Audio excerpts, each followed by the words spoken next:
Today, opening a bottle is something we barely think about. Twist the cap, pop the top, pull the cork, and that's it. But for most of human history, sealing liquids was actually a huge problem. Drinks spoiled quickly, medicine leaked during transport, and carbonated beverages were almost impossible to store safely. In fact, something as simple as keeping air out of a bottle helped shape entire industries, from wine and beer to soda and medicine. And when you really look at it, bottle caps and stoppers are tiny inventions that quietly changed the modern world. Some were made from tree bark, some from porcelain, some from metal, and a few were so dangerous they literally exploded under pressure. So how did humans go from stuffing cloth into jars to creating airtight caps that can preserve drinks for years? Let's break it all down right here on History of Simple Things.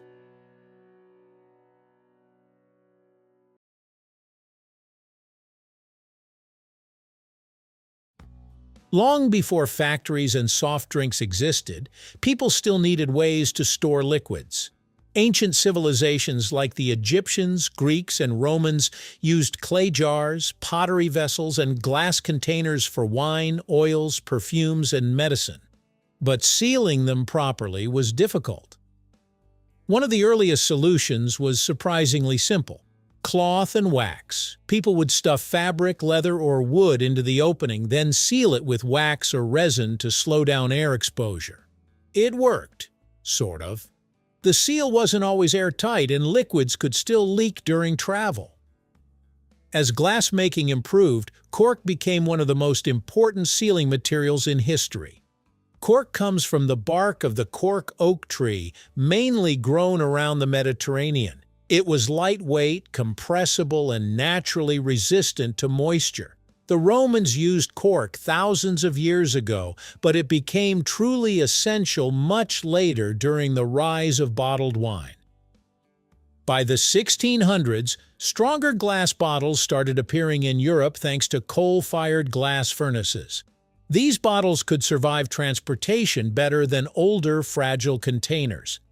That created the perfect match for cork stoppers. Wine producers discovered that cork could expand inside the bottleneck, creating a much tighter seal.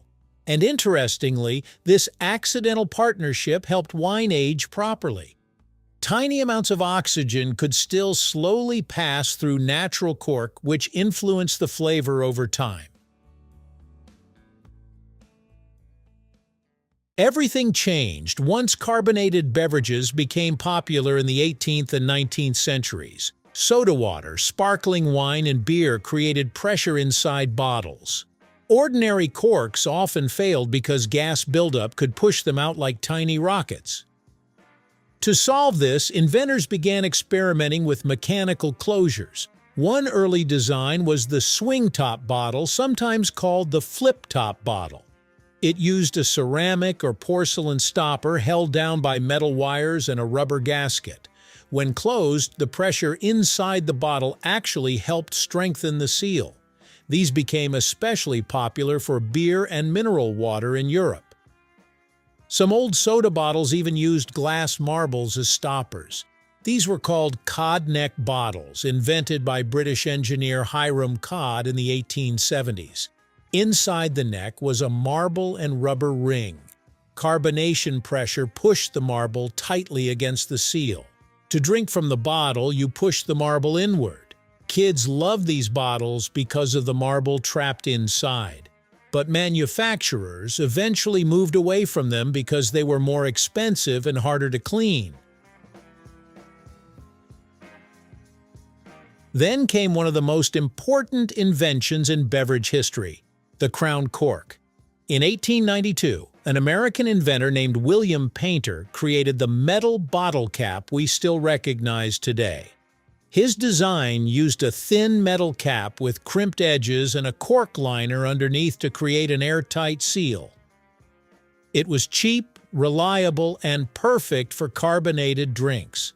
Before this invention, bottling soda and beer on a massive scale was difficult and expensive.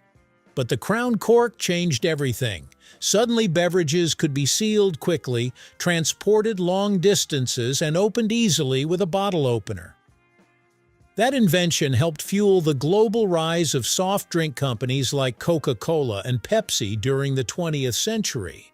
And despite modern redesigns, the basic concept of the crown cap hasn't changed much in over 130 years. As manufacturing technology improved, companies wanted closures that were faster, resealable, and cheaper. Metal screw caps became common in the early 1900s, especially for liquor bottles, medicine, and household products. Instead of prying off a cap, users could simply twist it open and close it again. Threaded bottlenecks made mass production easier and reduced waste. But the real game changer arrived after World War II with the rise of plastics. Plastic caps were lightweight, inexpensive, rust-proof, and incredibly easy to mass produce. By the 1960s and 1970s, plastic screw caps began appearing everywhere, from water bottles and shampoo containers to ketchup and cooking oil. Eventually, plastic also replaced natural cork in many industries. Synthetic corks and aluminum screw caps became popular for wine because they reduce problems like cork contamination and inconsistent sealing. Today, billions of plastic caps are produced every year. Some are designed with tamper-evident rings that break when first opened, while others include child safety mechanisms that require pushing and twisting at the same time. Modern bottle caps are far more engineered than they look. A simple water bottle cap may contain multiple layers designed to control airflow, prevent leaks, and maintain freshness. Some sports drink caps are built for one-handed use.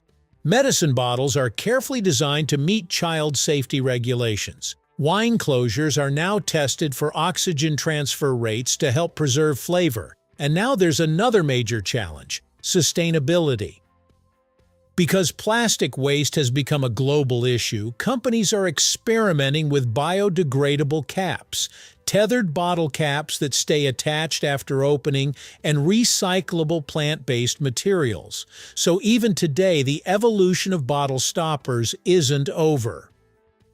The next time you hear the pop of a cork or the crack of a bottle cap, you're hearing the result of thousands of years of trial, invention, and engineering, all focused on one surprisingly difficult problem.